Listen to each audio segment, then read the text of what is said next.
Okay, a few housekeeping items before we get started tonight. This is an hour-long webinar.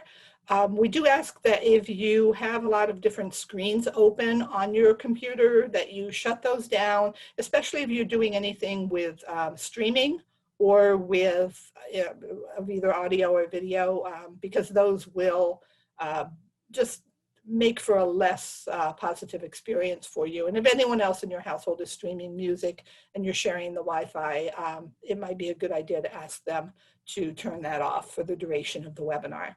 We will be providing a certificate of attendance that will be emailed out to you within 3 days after this webinar, along with a copy of the PowerPoint.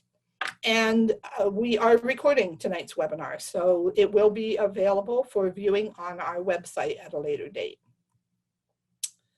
I want to encourage everyone to ask questions if you have them. To do that, you're going to go to the little Q&A icon at the bottom center of your screen, and when the box pops up, type in your question and then hit send. I do ask that you ask the questions as they occur to you during the webinar. We are going to hold all of the answers until the end, but it does work better if you can ask them as you think of them. That way we're not waiting at the end for people to type their questions in, and we're more likely to be able to get more of them answered that way.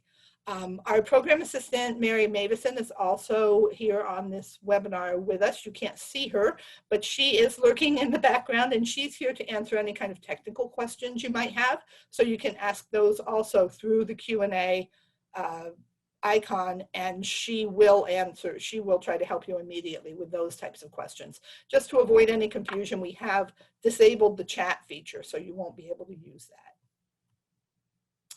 As I said, I'm Debbie Leone, and I have been with the Epilepsy Foundation of Minnesota for a little over 3 years now.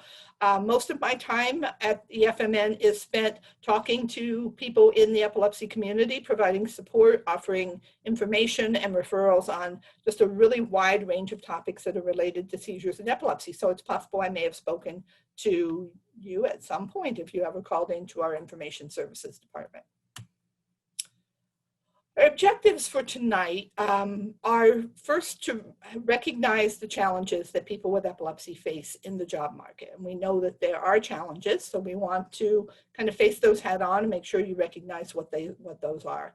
We want you to be able to understand the value of having a job search plan and how to go about creating one. We'll be identifying resources that can assist you in career planning and in the actual job search itself.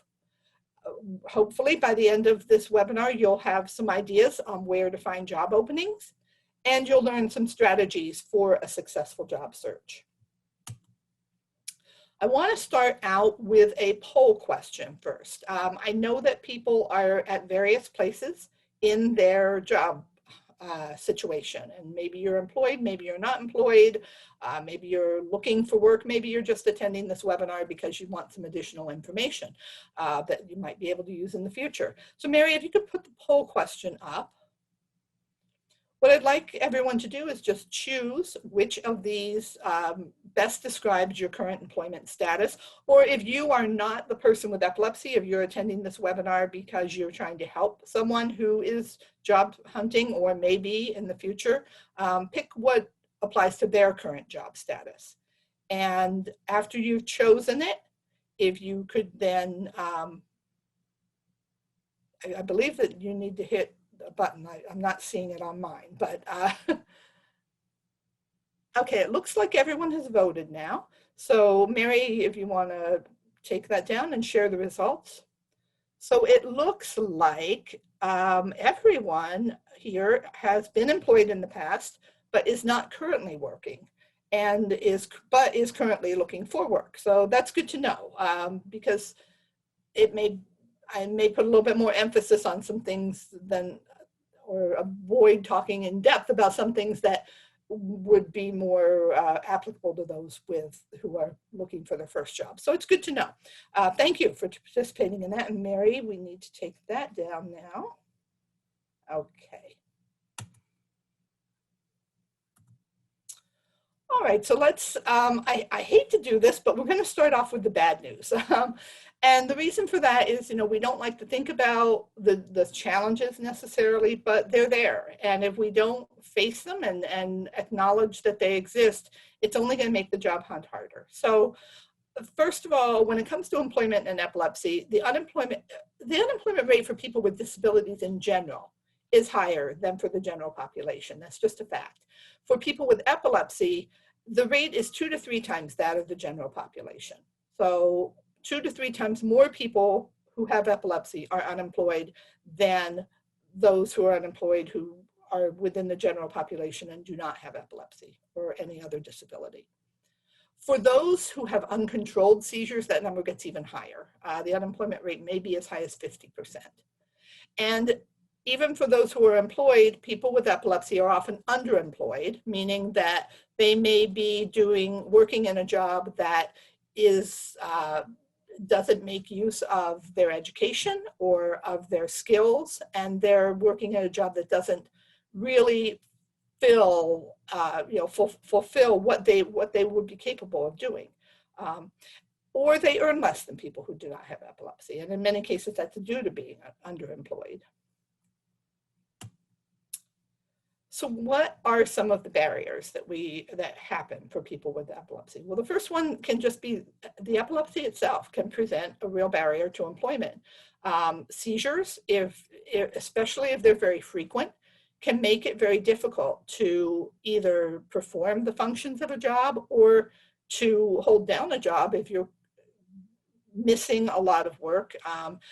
And not just the seizure frequency, also the seizure severity, also the amount of recovery time. If every time you have a seizure, it knocks you out, and it takes 3 or 4 days to really feel recovered to where you can go back to work, that can make it really difficult to hold down a job, especially if those seizures then are also frequent. Memory problems can present a real issue, especially for jobs where memory is a really important part of the job. And those memory problems, again, can be just a function of the epilepsy itself and the seizures. Could also be a side effect. Depression, depression and anxiety are very common in people with epilepsy. And so if you're feeling depressed or you're feeling anxious, it can make it difficult for you to feel like you can, it can certainly affect attendance, which then can lead to losing a job. It can also just make the job difficult to do and have you not perform as well if you're suffering from those conditions. Again, that could be due to medication side effects, and then there are also other medication side effects that can play into that, into problems with staying employed, including drowsiness, coordination problems, cognitive problems like memory and being able to understand directions, things like that. Safety concerns are another barrier to employment, and some of these are very real safety concerns. Some of them are concerns that it really truly, depending on the type of seizures you're having and the type of work you're doing, there may be real safety issues for doing a particular job. For example, if you're a pilot and you develop epilepsy, the laws are that people cannot be pilots. They cannot work as pilots if they have epilepsy by law. It's one of the few occupations where it's absolutely clear. But there are other occupations where it maybe isn't written into law that you can't do it, but it could be very difficult, and there would be a lot of resistance perhaps to having you work in those jobs, things like firefighting, even childcare, and sometimes that there are concerns raised around safety. So again, these are barriers to employment, not always because you can't do the job, but because of concerns about you being able to do the job, and it could lead to either not getting hired or losing a job in some cases. Transportation, boy, this is probably one of the biggest, if not the biggest issue that comes up around employment. Even if a person is able to drive and has a license, if they have one seizure in the state of Minnesota, they lose their license for 3 months and are unable to drive. And so, you know, not having that access anymore to being able to drive, and in much of Minnesota, it's rural. I mean, here in the Twin Cities, where we're located, there are public transportation options, but even those aren't always enough, you know, or aren't, they don't fulfill the need. Maybe they don't run during the hours that the individual is working, or they don't run on, you know, on weekends in certain areas, or, you know, so there can be, or just the cost of transportation can be a barrier as well. So all of these things. And then finally, the stigma and the unfounded fears. And again, we all know about the stigma that surrounds people with epilepsy, even to this day. You know, there are still people out there who don't understand that it's not contagious. I think that's rarer today than it used to be, but there still is. There's still a lot of misinformation and a lot of misunderstanding about epilepsy. And so among employers, many of them may not fully understand what seizures are, how they manifest themselves, and they may not also understand that epilepsy is so highly individualized that just because they know someone with epilepsy who may not be able to work due to the severity and maybe some coexisting conditions that go with it, they may not understand that one person doesn't represent everyone with epilepsy. So a lot of stigma, a lot of unfounded fears out there around this. So all of those things can add up to making it difficult for someone with epilepsy to be employed. So let's move into the more positive areas now and really talk about overcoming the barriers. You know, again, there are people who have extremely severe epilepsy to the point where, you know, they simply are not able to work, and many of those people will end up on disability. But many people with epilepsy can work productively, and most people that I know with epilepsy want to be working productively. So, you know, we do know that it's possible. We also know that having epilepsy can make the job hunt a lot more difficult, but it does not have to be impossible. And so I'm hoping that some of the information I'll be sharing with you today can help you really take some steps to make it a little easier. But I think it's important to acknowledge right from the beginning, first of all, job hunting is hard for everyone. No one likes to be, I've never met anyone who said the most wonderful thing I could do with my life is to spend it sending out resumes and going on interviews. It's difficult, it's awkward, and it's uncomfortable. And when you have epilepsy, it can make it even more difficult. And we want to acknowledge that, but also look at what strategies we can use to hopefully make it a little easier. Accommodations is one of those things, and we're going to be talking about accommodations in more detail. But that's part of the good news, is that some of the barriers that we've talked about to employment can be overcome with the help of accommodations.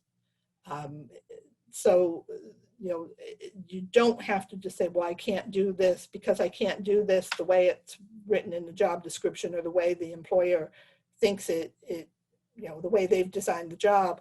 That doesn't necessarily mean you can't do the job. There may be strategies and accommodations that can be found to allow you to perform those job duties. The big key is that employers need to be able to understand epilepsy and employment rights. And many of them don't, but that's part of what we're doing at EFMN, is trying to provide more education to employers and to work with employers when they have questions. So again, if you can find an employer who is either knowledgeable or at least, at the very least, is open to learning, and we're more than happy to provide that kind of education and information for them. And the other flip side of that is employees or job seekers who have epilepsy need to know their own rights and to advocate for their rights. And that's not always easy. And again, that goes back to having epilepsy can make the job hunt more difficult, but it's really important to know and to advocate for what your own rights are. So where do we start here? Many people, when they start the job hunt, start out with what I call kind of a scattershot approach, where it's just like, find me all these job openings, and I'm just going to send out resumes, and I'm going to show up, and I'm going to fill out applications, and I'm going to just apply for every single job I can find. And that strategy can work sometimes, but it is also very unfocused. And I love this quote from Lewis Carroll, who wrote Alice in Wonderland, which is, if you don't know where you're going, any road will get you there. So I visualize people who are looking for jobs as running down all these roads, trying to find their way, but not really knowing where it is they want to end up, aside from, I need a job. And if we can create a job search plan, then it can make it more focused. And if you know exactly where you want to be, then you can map out which road to take that will be more likely to get you there. And it can save time, it can save energy, it just can save a lot of aggravation. So why create a job search plan? One is to clarify your goals. It will help you figure out where you're going. The second is to identify the barriers. And again, not so that we can sit back and say, oh, well, there's these barriers and nothing will work. But if you don't know what your barriers are and you wait until you encounter them to try to figure out how to overcome them, it makes it harder. If you can identify those barriers early as possible during a job search plan, then you can start to think about, how can I overcome those barriers? And the goal with the job search plan is to develop that roadmap so that you know which road you're going down that's going to be most likely to get you to where you want to be. So there are actually 5 questions I like to have people ask themselves when it comes to creating a job search plan. And these are questions, some of these are the same questions anyone who's looking for work is going to ask for, but there are some things that are more specific to epilepsy, and we'll talk about them too. But the most basic question, question 1, is, what kind of employment am I looking for? I get calls fairly frequently from people who say, what jobs are there that are good for people with epilepsy? That's a nearly impossible question to answer for a couple of reasons. One is that people with epilepsy is a very, very large community. And as you probably well know, it's a highly individualized condition. And every person with epilepsy, 2 different people with epilepsy may be totally incapable of doing the same job. One might be really good at one job, another might be really good at another job, because it's not just about the epilepsy, which is already going to be different from person to person, but it's also going to have to do with what kind of skills and experience and interests you bring to that job. So instead of asking what kind of jobs are good for people with epilepsy, think about, what do I want? What kind of job am I looking for? And some of you may have a very specifically identified job goal. Maybe you know you want to waitress, or maybe you have training as an accountant, or maybe you want to work in retail, or very often what I hear from people is they know what they don't want to do. And fast food is right up at the top for a lot of people. And that's a good start, to know what you don't want to do, but you got to kind of move beyond that and think, what exactly do I want to do? And then once you've identified what that is that you want, then take a look at your qualifications. You know, are you qualified to do that? Do you have experience? Do you have training? And not every job is going to require specific educational requirements, and not every job is even going to include require specific experience, but some will. And it's good to be able to look at that and say, what are the qualifications? What do I need to know? What do I need to be able to do? What kind of education or training do I need? And do I have that? Am I qualified? And if not, what kind of additional training or experience might be needed? And that can range from just, you know, that can range from all the way from getting a 4-year degree in order to be able to do a specific career goal, to just being able to look at what else you've done in your life that might be similar to what you're looking for.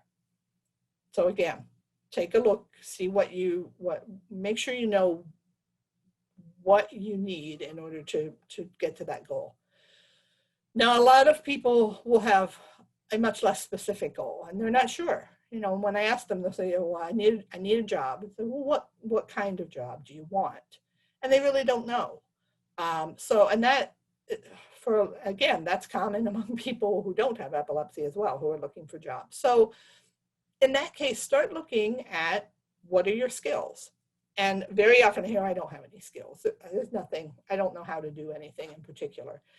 And people often, when they hear skills, they think about what are called technical skills. These are things like, being able to keep books, or being able to operate a cash register, or being able to, cook for a chef. They're thinking about specific technical skills, and those can be really important. And maybe you don't have any, although I would argue that most people have some sort of technical skill. You know how to read, you know how to write, and write, those two skills alone are, important. But we also have what are called soft skills, and sometimes those are kind of discounted sometimes by employers, and also sometimes by people looking for work. But the soft skills are the skills that are not necessarily specifically job related, but they can help you be a good employee. And as an individual with epilepsy, I'd be willing to bet you've got lots of soft skills. One of them might be the ability to persevere when things get rough, the ability to adapt to changing situations, communication skills, being able to, if you've spent years talking to other people about your epilepsy and about your symptoms, talking to your doctors, trying to get things across, you may have developed some really good communication skills. So all of those things are soft skills, and they can be translated into job situations. Being able to advocate for yourself, and for others, those are really important skills. Teaching, you might not think of yourself as someone who can teach anything, because maybe you don't have an education degree, or you've never been a teacher, but you have been teaching people probably for some time about what is involved with epilepsy, whether that's your friends and your family, or coworkers, or all kinds of people. So you've got those soft skills. Write these things down. Really, really give yourself credit for the skills that you have, whether they're technical skills or soft skills. The other thing is to look at your interests. What do you like? What don't you like? And I'm not saying that necessarily, every interest that you have, if you like to draw, that doesn't necessarily mean you're going to get a job as an artist. But in general, what types of things do you like to do, and how can they translate possibly into a job? Because here's the thing about likes and dislikes. The goal, so many people we're frantic about looking for a job because we feel like we have to get a job. But the goal isn't just to get a job. The goal is to get a job that you want, that you will enjoy, that you will be good at, so that you can keep it. And your likes and your dislikes will play a big part in that. And we're going to talk a little bit more about some of those things later. Look at things like, do you want manual labor or mental labor? Some people love working with their hands. Other people would rather be sitting at a desk all day. Do you like to talk on the telephone? Do you like to use the computer? Those types of things are going to determine the types of jobs you might want to apply for. Would you rather work indoors or outdoors? Would you rather be in an office, or would you rather work from home remotely? And one note about remote work, if there's any silver lining at all to COVID, it is that we're hoping that it's going to result in more opportunities for work from home, which is going to be a huge boon to the disability community in general, and epilepsy as well. Employers have figured out during COVID that there are jobs that they used to think could not possibly be done from home that actually can be done from home when the effort is made to make it work. And there are actually some advantages for employers with having employees work from home. So we're hoping that there will be more remote work available in the years to come. Do you like to work by yourself, or do you like being part of a team? If you're having trouble with some of these questions, consider taking an assessment. There are assessments available for so many different things, as far as your personality traits, your skills, your interests, and some of them actually even match up people interests to certain jobs. They can be found, some of them online, as well as some career services will be able to provide assessments to people. So if you're really not sure, consider taking one. So, there are some out there you have to pay for, but there's also free ones available. Question number 2 to ask yourself: what are my salary and benefit requirements? And again, a lot of times I hear, I just need a job. I just need a job. But you need to know, how much do you need to earn to pay your bills? Because, job hunting is hard and it's time consuming. And why waste your time applying and interviewing for jobs that are not going to be able to meet your needs?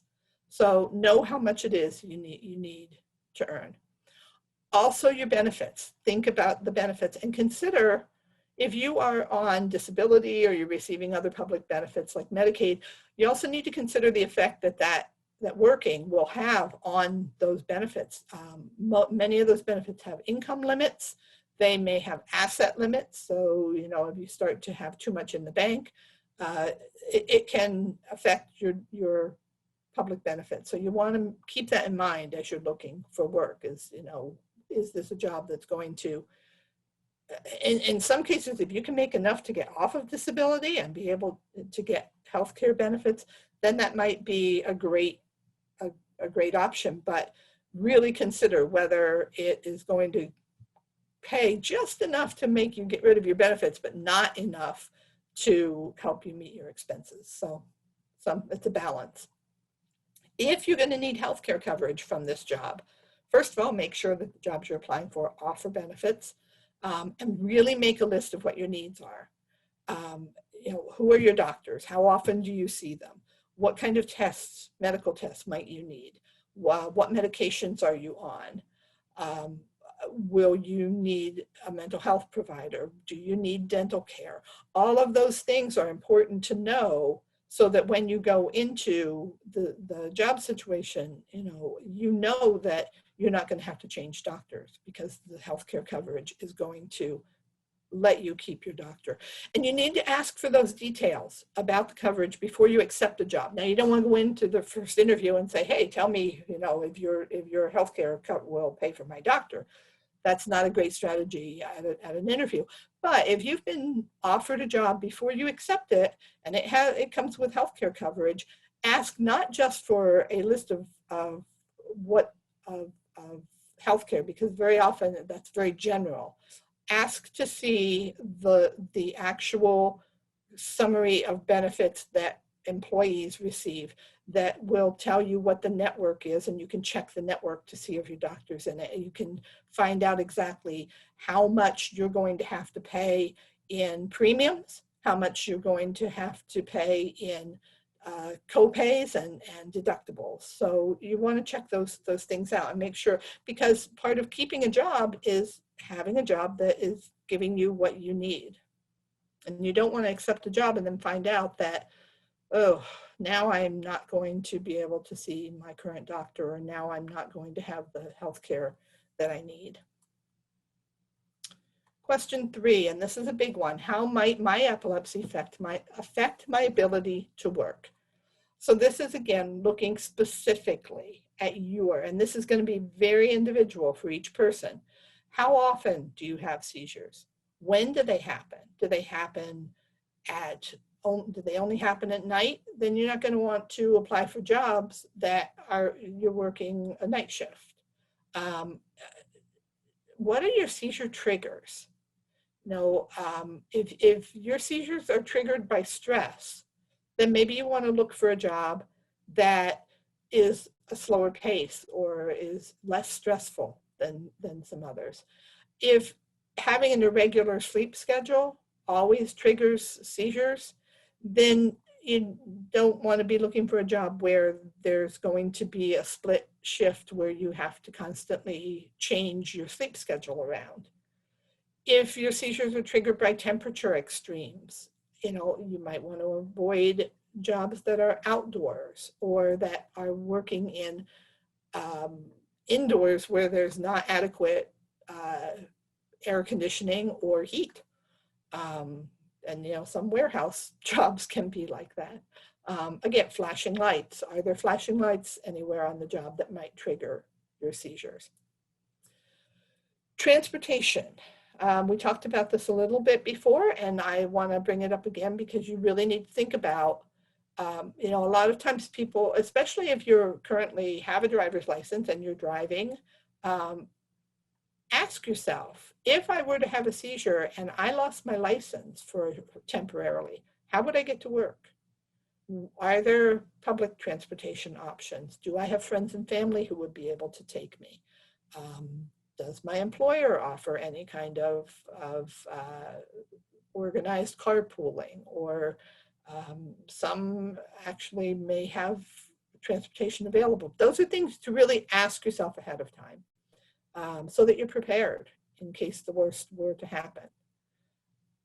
And think about safety risks. And that doesn't necessarily mean that if there's a job where there's some potential safety risks that you have to eliminate that job, but think about how you can mitigate those risks. If you're going to have to be up on a ladder, are there safety harnesses that can be used? If it's a hard warehouse floor that you're working on, could there be mats put down? Really think about how you could get around some of the safety risks if they exist at a job. And the reason we're thinking about all these things ahead of time and not after you get the job is because if those concerns come up at any point, it's a lot easier if you already have answers ready to go or at least suggestions ready to go, than if everyone involved, employer and employee alike, are kind of taken by surprise and have to scramble for ideas of how to deal with the situation. Question 4, that leads us right into this. Will I need reasonable accommodations? So reasonable accommodations are something that were established under the Americans with Disabilities Act. And the definition of a reasonable accommodation is any change in the workplace or in the way things are usually done that provides equal opportunities for those with disabilities to apply for a job, perform a job, or enjoy equal access to the benefits of the job. So employers who have 15 or more employees are covered under the ADA and are required to provide reasonable accommodations when they are requested by the employee. And where they're possible, because sometimes it doesn't happen a lot, but sometimes there are situations where there just is not an effective, reasonable accommodation available. And that is the other thing, is they have to be effective, and they also have to not present what's called an undue burden to the employer. And that's sometimes financial burden, but not always. It can also be extreme changes in the way that they have to do business. And I'm not going to get really deep into the weeds on reasonable accommodations tonight. Do know that we do have a webinar coming up. I believe it's October 27th, if I'm remembering correctly, that's all about reasonable accommodations. So if you're interested in learning more about them, please sign up for that webinar as well. So some of the common examples of accommodations that are often made for people with epilepsy may be additional breaks in order to have time to take the medication that they need. Providing a private area where someone can rest after having a seizure. Perhaps additional leave so that they can seek treatment or adjust to a medication change. A consistent start time or a schedule change can sometimes be a reasonable accommodation. And as I mentioned before, you know, if falls are a concern, just providing, you know, the employer providing a rubber mat or a carpet to cushion a fall. This is by no means an exhaustive list of accommodations. There are probably as many accommodations that are possible as there are individuals. There is an organization called the Job Accommodation Network, which we refer to as JAN, and they are a wonderful resource for people who are trying to get ideas of what types of accommodations might be appropriate for specific situations. And so they're a great resource. At the end of this webinar, I have several slides of references, and the website for JAN is on that slide as well. So you'll be able to have that information. And the fifth and final question in putting together a job plan is, do I want to disclose my epilepsy? And if so, when should I do that? Disclosure is not required at any point. You cannot be fired because you did not request or you did not disclose your epilepsy. The only time, there is an exception, the only time it is required is if you're going to request reasonable accommodations, because the employer has to know that you have epilepsy before they can give you an accommodation that can help you do the job with your epilepsy. So if you're going to request reasonable accommodations, you have to disclose. Otherwise, you do not have to disclose. It is a really, really personal decision on when to disclose. And I can certainly, you know, we at EFMN can certainly help individuals talk through the pros and cons and think about what might work best for them in your own situation. But it's something that is going to be different from person to person, and even the same person in different jobs may make different decisions about when to disclose their epilepsy or if to disclose. Thinking about things like safety, not just physical safety, but also emotional safety, privacy concerns. It may depend on the frequency of your seizures. If your seizures are very, very well controlled, you may decide that you never need to disclose. The other consideration of safety is, you know, is having your employer have the ability to know how to respond to seizures. And that is probably one of the main reasons people do decide at some point or another to disclose, is just so that if they were to have a seizure, the employer will know what to do and will take appropriate action and avoid inappropriate action, like perhaps calling an ambulance when it's not really needed. So again, then, for those who do decide to disclose, the timing may be different for different people and in different situations. Some will never disclose. One, since some of you are kind of looking for work now, or actually all of you, one strategy that works for some people is to wait. You know, wait until they get the job, wait until they've been on the job for maybe a few weeks or a month, so they have the chance to prove themselves and to establish that good working relationship with their employer, rather than immediately, you know, say it and risk having the employer just really react negatively right from the start. Once you've shown that you're capable of doing the job, the disclosure may go a little bit more smoothly. But again, it's a completely individual situation, and you can certainly feel free to contact us to help talk you through those decisions. There is job search assistance out there, and I want to make sure everyone's aware of places they can go to actually get help. Vocational rehab services is one area. Now, they provide counseling, they provide training, they help with the job search, and they may even be able to help with job support. in other words, helping with issues that might arise after you've been on the job. There is a requirement that you have to qualify. Basically, they have requirements that have to be met. The most basic of which is that you do have to have a recognized disability. So not everyone's going to qualify, but if you are at all interested in trying to access their services, it's worth trying to apply and see if you can qualify for it. I will say that they tend to first preference, because they're counselors and their time and their services are they're limited. The first preference is going to go to those with more severe disabilities, but it's certainly worth trying to see if you qualify. Even if you don't, there are just the state career services that are open to the general population can also be a good source of assistance for people with epilepsy.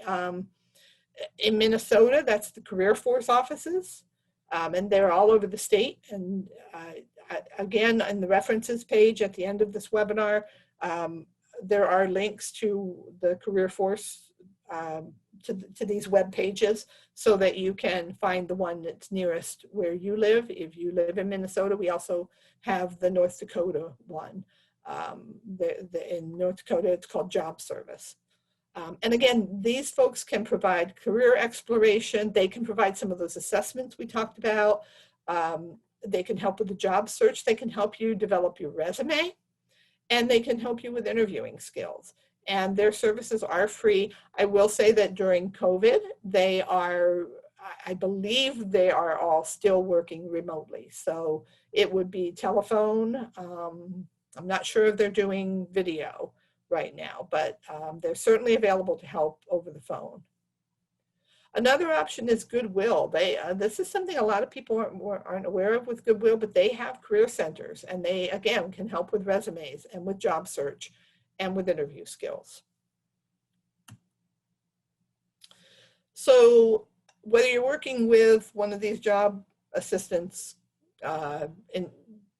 providers or whether you're doing it on your own, where do you find these job openings? A lot of times people will turn to some of the big, massive online sites like monster.com or careerbuilders.com. And I won't say that those are never effective, but they're huge. And very often the jobs that they turn up when you put your search criteria in are not really helpful. So I think the more targeted you can get, the better. So start with state job boards. Minnesota Works has job listings in Minnesota, and these are searchable job boards where you can search by location, and I believe you can search by the type of job you're looking for as well. Yet another reason to really try to hone in on what kind of work you're looking for. Again, links to all of these resources are going to be at the end of the webinar and the references page. There are also job boards that are specifically for people with disabilities. There's 3 here: Getting Hired, Recruit Disability, and Disabled Person. And again, searchable job boards where you can put in your location and what you're looking for, and it can help you to identify job openings that are happening. When you find a job opening, try to jump on it and get your application in right away. That's one of the big mistakes that job hunters make, is that they see a job opening and they think, yeah, I'll get around to applying for that. And they wait 2 or 3 days. And often these jobs go, they can go very quickly. And you don't know when you've seen that job, how long it's already been posted for. And then they may already have, it's not unusual for people to have hundreds of applications come in for a single job. So you want to be one of the early ones so that you don't get eliminated just because you got there too late. Disability in Minnesota is a nonprofit, and I put this on here not because they have a job board, because they don't, but this is a coalition of employers in Minnesota who have committed to hiring people with epilepsy, or I'm sorry, with disabilities. Epilepsy, of course, being one. They, again, their website doesn't list job openings, but how I recommend this website be used is that you can go on this website and find a list of their members, the members of this organization, Disability in Minnesota. And once you find that list of members, you can see if there's any, and when I say list of members, this isn't individuals, these are companies. So you can then go on, like, for example, I know that 3M is one of the members. I believe that Best Buy is one of the members. But you can go in and you can see what companies are really being, actively committing to hiring people with disabilities. And then you can go to those individual companies' jobs or websites and look to see what careers they may have posted. Specialty job boards are another place, especially if you know. These are good if you know what it is that you want, what kind of work you want to do. If you're interested in working for nonprofits, the Minnesota Council of Nonprofits has a fantastic job board that always has job openings, and again can be searched by the type of work that you want to do as well as location. I actually found my job, this job opening for the job I have now through the Minnesota Council of Nonprofits. So if nonprofit work appeals to you, that's a really good website for looking for jobs. If there's a specific career that you're interested in, just do a general search online, a Google search or whatever search engine you want to use for whatever the occupation is, followed by job boards. So if you want to be, if you want to work in HR, human resources, type in human resources job boards. If you want to be a chef, type in chef job boards. I'm not saying every single career will have them, but you'd be surprised at what will turn up. There are search engines and job boards out there for a lot of different occupations. There are also, it also might turn up some professional organizations, which is a good place to try to meet people in that career that you're looking for, is by getting involved with an association. And finally, career fairs. And again, there are actually some career, there are general career fairs. Sometimes the state career services offices sponsor those. Disability in Minnesota, the organization I was talking about before, is actually holding a virtual career fair on November 6th. And there is a link to the information about that later in the webinar. So look for those career fairs.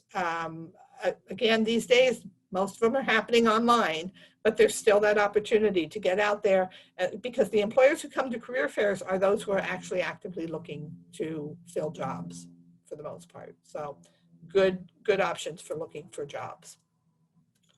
So let's talk about applying for jobs. You need to create a resume. Even if it's a job you don't think needs a resume, just for your own sake, it's nice to have one, just because it can help to organize your thoughts. Customize your resume for each job. Don't just put one resume down, write out one resume and think it will apply to everything. You really need to customize. Be concise. Cite specific achievements on your resume wherever you can. For those, I know it seemed like everyone here has been employed before. Think about what you achieved on that job, and they don't have to be huge achievements, but the more you can quantify something with numbers, the better. If you were a waitress and the complaints were reduced, or the number of return customers, if they track that, and anything you can do that actually has specifics and has numbers is very helpful on a resume. Be aware that if you're applying for a job with a larger company, they may be using screening software, and a lot of people's resumes get kicked right out because either their resume format was so complex that when it went through the screening software, it just turned into gobbledygook and was not readable, or they did not have the right keywords. And this is kind of a game that you have to play to try to make sure you're using keywords that the screening software is looking for. And one way to do that is to look at the job description and see what keywords are used, and make sure the words you're using, even to describe your past positions, are going to be in line with what the job description is. That will help you get through some of that screening software. Write a cover letter if you're going to submit a resume. The purpose of the cover letter is to get them to look at the resume. Address it to a specific person whenever you can. If you can't, then address it to hiring manager. Eons ago, it used to be dear sir or madam. That's really outdated, so not suggested. Expand upon the resume. This is your chance to be creative and to show that you really want this job. And one of the most important things, and this applies at all steps of the job application process, make sure you're telling them what you can do for them. I've seen a lot of people with cover letters and with resumes that talk about why that job is perfect for their life. You know, that this is exactly what I'm looking for. Employers, to be blunt, don't care. They want to know what you are able to do for them. So make sure that that gets across. So, and in the interview as well. So a few things before the actual interview: research the company. Make sure you know something about them. Anticipate what kind of questions you might be asked and actually prepare answers ahead of time. There's a thing called star stories that are often advised. Is think about what questions you might be asked. And very often employers are asking the kind of questions, not what did you do, but how, you know, tell me about a time when you had to deal with a challenging situation, or tell me about a time when you had to do something else. Prepare those ahead of time and really think about things that you've accomplished in the past, or a time when you've overcome something or really excelled in something, and have that star story ready to go so that when you're in the interview, you're able to just pull that out of your back pocket and use it. Practice. Get a friend, even if it's just a friend or a parent or you know, someone else. They don't have to be an expert. Just practice and have them ask you the types of questions you think you might be asked in an interview. If these days, it's likely you may be doing virtual interviews over the computer or the phone. So make sure that you have a very clean professional background. Don't have your dirty laundry showing up. Don't sit in your bedroom with an unmade bed. And make sure you have a solid internet connection. It's all about making the best impression. Be on time for the interview, dress professionally. That does not necessarily mean a suit and tie or a fancy, you know, business suit, but don't show up in, you know, a ratty old t-shirt. I mean, and it sounds really basic, but you'd be amazed at how many people don't think about presenting that professional appearance. Smile, make eye contact. If we're ever in person again, have a firm handshake, but not so firm that you're hurting the person. And as nerve-wracking as interviews can be, try to take some deep breaths ahead of time.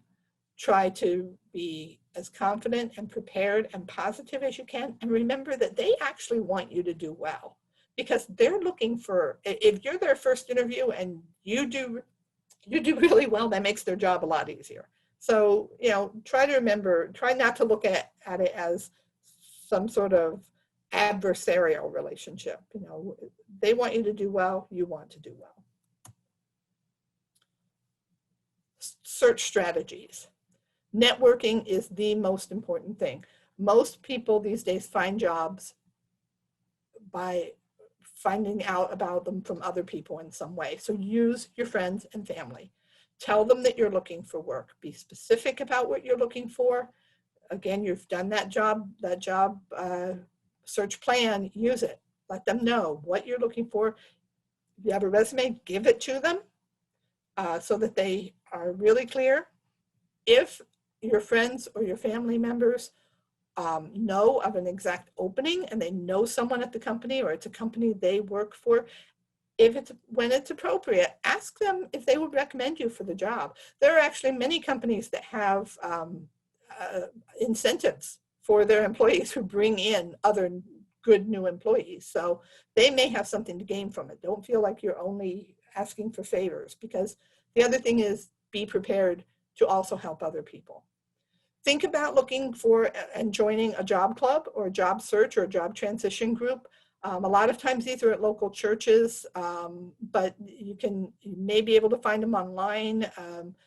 Career One Stop has a job club finder that Again, there are links at the end of this webinar for that. But they're great for networking beyond your friends and family, because the broader your network is and the more people you can have access to and have them know that you're looking, the better. It's going to open up more opportunities. Many of these also have have guest speakers come in and talk, and just the emotional support, because job hunting's hard, and having emotional support from others who are going through the same thing can be really helpful. Another strategy is to just identify, if there's certain companies you know you would love to work for, then identify what those are and use this network that you're building of friends, family, and strangers at job clubs to find employees who work there. And then just ask if you can meet them either in a phone call or a Zoom meeting or something, just to not to get them to recommend you for a job. Maybe there aren't even any openings, but just to find out what it's like to work there. And maybe, you'd be surprised. You may, sometimes job opportunities arise from those kind of things. If nothing else, you will get a feeling for what the work culture is like, and it can help you decide if that's a place you really want to work.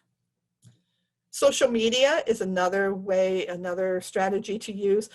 You may have all heard of LinkedIn. It is a business networking site, and it's a really good way to expand your network, because once you start inviting people into your, to become your connections, then you can see who their connections are, and it can help you, maybe one of your connections doesn't know anyone who works at the company you want to work for, but maybe one of their connections do, and then they would be willing to make the introduction. So, again, always think about building out that network as much as you can. You can use Twitter, you can use Facebook, Instagram. There are tutorials. If you just do a search for how to use Twitter to get a job, there are tutorials out there. And sometimes the state career service offices actually will offer classes in how to use these sites, especially LinkedIn. I know that very often they do that. So again, it's not easy. Job hunting does require persistence. You need to know what you want, identify your challenges, devise the strategy you're going to use to get where you want to go, take advantage of the help that's out there, and know that you're not alone. There are others out there who can help. Before we get to the questions, I do want to just remind you that our information services are available to talk to you about a variety of epilepsy-related topics, provide that one-on-one support, and answer your questions, refer you to appropriate resources that are customized to what you need. And we also have a variety of written materials that you can request through information services. And I'm the one you will be talking to, if you, in all likelihood. This is our mission statement. We have our contact information here for our general information on the FMN. And we always are willing to accept donations to help us continue to do the work that we're doing. These are just the various references that I referred to throughout, so you can look at those and know where you can go to get the information. And then finally, I'm going to look at questions, and let me, okay. Why are those not coming up? Here we go. Okay. So I have a couple here. How can I explain a gap in my work history that was due to my epilepsy? That can be a tough one, especially if you're not at a point where you feel like, and I'm not sure if this is I'm assuming this is during the interview process. If you, probably the easiest way would be just to say that it was that you were on a medical leave of some sort, because it's true, it was due to if you had to take time off because you had surgery, or just because it took you 6 months or more to get your epilepsy well controlled, then you don't have to tell them that, but you can say, I was facing some medical challenges that are resolved now, and I don't expect to have the issue again. So again, make a conscious decision of when and whether you want to disclose, and be prepared, especially if you do have gaps in your history. Be prepared, think ahead of time. That's a great question because it's an example of thinking ahead of time about what kind of questions you might be asked. Can a potential employer ask about my epilepsy during a job interview? No. They are not allowed to ask those types of questions during the interview process prior to you being hired or offered the job. All they can ask ahead of time is when they schedule the interview, they can ask, do you have any need for accommodations in order for you to attend the interview? And most times that's probably not ever going to be a question that's asked unless they have some reason to think that you might need, special accessibility or something. But no, they cannot ask that question during a job interview. Okay, well, those are the only questions that came up. So I do want to thank you all for attending. I hope that you'll attend our webinar on reasonable accommodations if that's something that you need some more information about. You can find information about that on our website, efmn.org, on our calendar of events. And again, thank you for attending, and I hope you all have a wonderful evening.